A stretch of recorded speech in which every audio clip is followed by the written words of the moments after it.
Hey everyone, and welcome to the first edition of Music Mondays. Full disclosure, I already looked at the Metroid Metal albums in a text format, and I'll provide a link in the description below.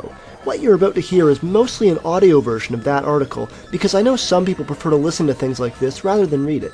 With that said, let's dive right in. Now, if you've heard of Grant Henry, aka Stimage, I've followed his Metroid Metal project ever since before the Bandcamp days, and the fusion of metal arrangements with Metroid's classic tunes blew my mind.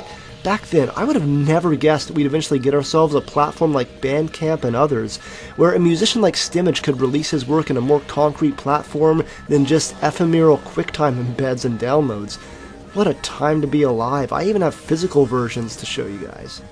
Now, in the time since its inception, Metroid Metal has expanded from a mere novelty and an experiment to a full-fledged project. I have here the Metroid Metal Trilogy, Various Suite, the Expansion Pack EP, and Other Album. A big part of the reason this project always worked so well is down to the strength of Metroid's music to begin with. The triumphant strains of that classic Brinster theme echo the kinds of iconic melodies employed by Iron Maiden and their ilk, while the ominous rhythms of Lower Norfair find the home they've always yearned for in this project with an extra layer of distortion and drive. And the guitars are the most massive part of this in production and performance. Similarly to Millennium-era Iron Maiden, Metroid Metal uses a triple guitar attack that beefs up the melodies and gives room for a solid rhythm guitar beneath the riffs and melodies. When I listen to these albums, it's a curious cocktail of emotions. There's nostalgia with my treasured memories of playing these games and getting lost in their deep alien worlds, but there's also that feeling that these tracks work so well outside of their native context because the melodies and the rhythms dig deep and anchor into your brain. Whether in-game or rearranged as metal tracks, this is just good music, and the first release, Various Suite, is easily my favorite. Now, a decade ago, a friend turned me towards the similarities between the opening chugging rhythm of Alice in Chains' Them Bones and certain parts of the Space Pirates theme in Prime. I still can't unhear that. But it just goes to show how well this theme goes with a metal arrangement. The spiraling melody feels as though it had always been written for the guitar attack of a traditional metal band.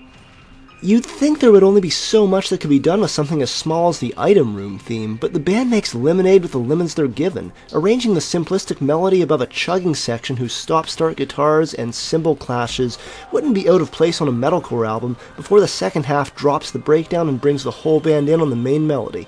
But if you're an entrenched metalhead who cringes at the thought of most anything with core in the genre tag, don't worry, this and the following item collect track, rearranged into a concise little piece clocking in at under a minute, feel more like breathers between the first couple of iconic tracks and the ones that follow. For the most part, though, the arrangements employed by Metroid Metal use the kind of leads, riffs, and melodies you'd expect from a band in the traditional metal sphere. I can appreciate that, it's right in my wheelhouse. Now, Expansion Pack is a neat little EP. Get it? If you're into physical media, I'd recommend picking up the version of Various Suite that comes with the EP packed in, which is the version that I own, since that's 2/3 of Metroid Metal's physical catalog right there for you.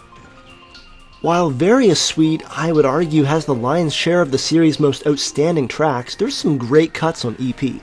Metroid Prime's title melody goes great as a triumphant lead guitar line, while Super Metroid's Crateria theme gets juiced up with a beefy rhythm section and great lead lines. Incidentally, the title theme / brio melody here is the only song on these 3 releases that rearranges material from Corruption. Now, Other Album's title is obviously a reference to the much-contested Other M, although it could also be seen as a backhanded knock against that controversial game, considering no songs from Other M are actually included on the album. Curiously, it's a shorter offering than Various Suite with 8 cuts instead of 14, and even then, they felt the need to include a non-Metroid tune to cap off the album. It's a cover of the Autobot City battle score from Transformers the Movie, composed by Vince DiCola. Now, it's by no means a bad cover. In fact, that's the film that pretty much single-handedly got me into heavier forms of music, although it does reveal the intrinsic limitations of this project. Maybe there's just not enough music left in the series that would really make for a great metal arrangement to do another full-length. There are some themes that would be really nice to see, like Elysia's theme from Corruption can make for a nice atmospheric metal track, and Sanctuary Fortress from Echoes is a sore missed opportunity. But until Prime 4 drops, I suppose this is pretty much what we're getting, and I'm okay with that. I could listen to these albums all day. The tracks on Other Album are more rhythm-heavy than the offerings on previous releases, especially the centerpiece rearrangement of Torvus Bog. As absurdly specific as this is not actually the only metal cover of this track. American prog metalers Van Gogh covered Torvus Bog as well on their second record, Game On, an album full of video game music rearranged for a metal setup. Maybe I'll get around to reviewing that sometime.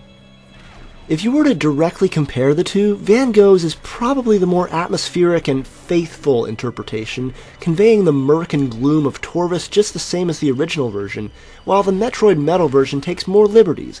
That jagged rhythm underneath the lead line when the main melody breaks in, and the other surprises to make things a bit more lively and up-tempo do change the original mood, but not in a bad way at all. I find Van Gogh's tasteful use of keys help it to secure the atmosphere it's aiming for, as opposed to Metroid Metal who do their work with a strictly conventional metal setup, guitars, bass, and drums. Whichever version you seek out, though, will be worth your time. I find myself loving elements of this release as well, like their rearrangement of Prime's Talon Overworld theme, how the clean guitar gradually breaks in above the distorted riff, before the main melody sees us through. The effect kinda reminds me of the rain constantly battering down the overworld. Now, if the concept of Metroid music with metal arrangements sounds good to you, then ideally you'll want to hear them all and complete your experience with Stimage & Company's excellent project. But if you were forced at Plasma Beam point to select just one, like, I don't know, Samus is just really pissed off and she's just gonna kill you if you don't pick just one, I'd go with Various Suite, which is packed with some of the game's most iconic tracks and loaded with some of the series' most unforgettable melodies, their timeless impact supercharged with metal arrangements. I suppose the ultimate test, then, is this. If you sent a metal fan links to some Metroid Metal stuff, and they not only didn't play Metroid, but didn't play video games at all, would these songs still entertain them? Now, I'm obviously not the right person to make that call, as subjective a thing as it is, but if they enjoyed these kinds of melodies, I'm sure they'd like it. In what capacity, that's up for this theoretical non-gamer to decide. A lot of instrumental metal projects and songs tend to be a bit flashier than this, or have more complex structures. For example, a lot of vocal-led bands, when doing an instrumental, will employ structures that they don't normally play around with, now that they're given leave to write any kind of soundscape without worrying about lyrics, if I'm making any sense. On the other hand, my favorite metal instrumentals do tend to be those that return to central motifs, as many of Metroid Metal's arrangements do, rather than just spiraling from crazy movement to crazy movement. For example, I prefer Dream Theater's Enigma Machine to the Dance of Eternity. The former is anchored around a catchy motif, the latter has more wild time changes than the TARDIS. Either way, as an avid devotee of both Metal and Metroid, I'm precisely the target audience for Metroid Metal. And in a way, I was already guaranteed to like this. I already liked these songs, I already liked the kinds of rearrangements we see on these albums, and at the risk of downplaying the clear effort present on these records, all that remained was the fusion of the two things together. These arrangements stand on their own and are not mere echoes of the OST versions, and that is just prime. I will stop. I hope you guys enjoyed, and I will see you next time.